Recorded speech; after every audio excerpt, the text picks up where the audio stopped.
Kasi nagkaroon ako ng episode na ganyan sa Everybody Sing dati. Sobrang mga lungkot seaman. nila to cope with tag dito, yung Lungkot. homesick. Oo. Sila nagkaka-emotan. Oh. Kahit may mga may 'di ba maraming ganun sa Totoo ba yun, Mark? Totoo po, lalo na kapag minsan Sabado nights and pag...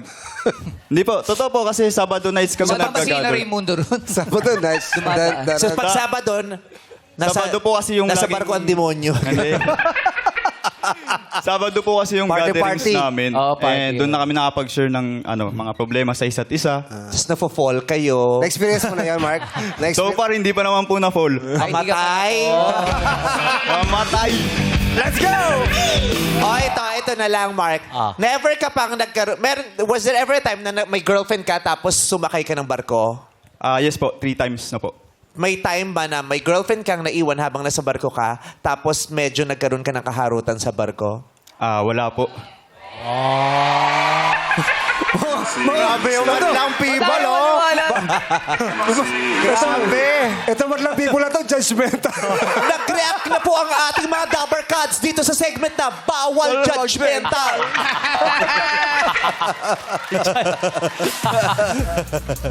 Okay, sige.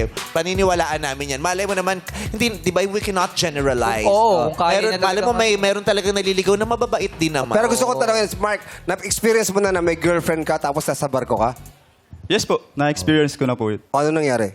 Naghiwalay po kami, bumalik sa ex niya. Ay! Dahil malayo mo ba sa kanya, yung ba hindi? Baliktad. Baliktad. yung hindi nagbarko ang nagloko.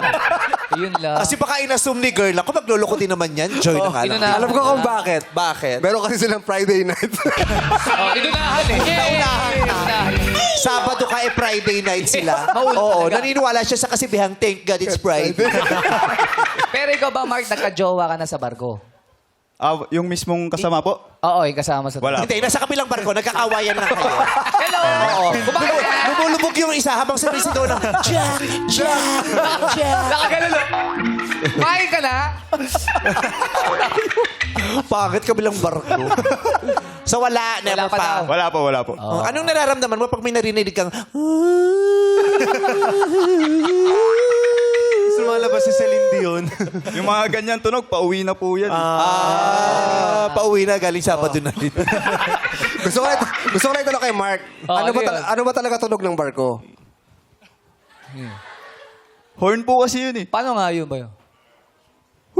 Pangit pala mag-barko. Parang multo? Parang bumulto? Sa tinagal-tagal mo sa barko, hindi mo nakabisado yung tunog nung sinakyan. Parang huli. Paano tunog ng barko? Ay, may baboy sa barko. Nag-iba! Bakit ba tunog? Malaking boses po yung tunog. Malaking boses. Maraming boses sa barko. Okay. Dito na tayo sa pangalawa. Baka mabulok. Ang tagal na nang nag-iantay Ano niya. ka na? Number 2?